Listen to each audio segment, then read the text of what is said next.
So I have a slip casting mold here. You can tell it's a slip casting mold because it's got the hole in it. But I don't want to slip cast. Too much work.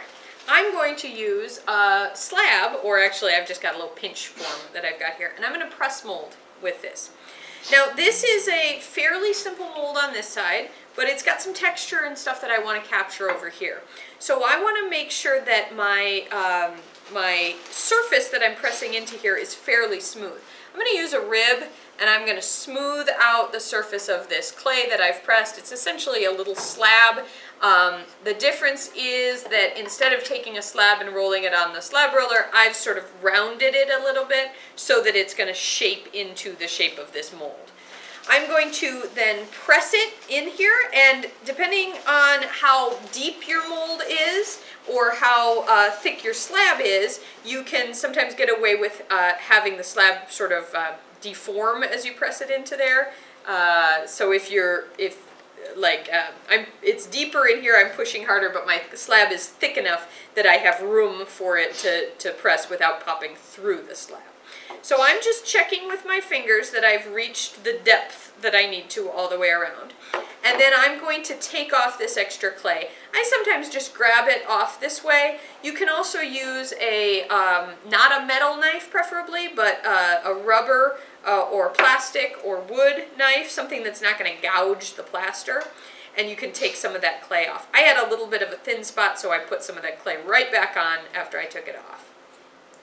Now the mold has these keys, and the mold also has a shape that changes. It gets deeper right in this section. So I'm going to try to leave that change in the shape.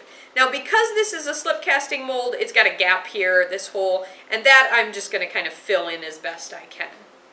Now that's one side, and if I were to leave this to dry and pop out, it would be just a simple one-sided piece. But I actually want to press mold the whole thing. So I'm going to do the same thing on the other side. I'm going to make myself a nice slab of clay. I'm just pinching it again into shape. I'm going to press it in here. There's less texture in this one, so I don't have to be quite as careful, or at least I don't feel like I have to be as careful. And I'm going to get that top edge to be even with the plaster around it. Leave some extra clay there. Now I want to make sure that I've got an edge all the way around, and so if I've got it sloped, it's not going to touch as well onto this one. So I'm just pressing and making sure that that edge is sufficient essentially all the way around. Do the same thing on this one. Check that I've got enough clay right at that edge that it has something to grab onto. Now I'm going to score both edges. And I'm using a metal rib, so I'm going to be pretty gentle. I don't want to scratch my, my mold up. The plaster's fairly soft.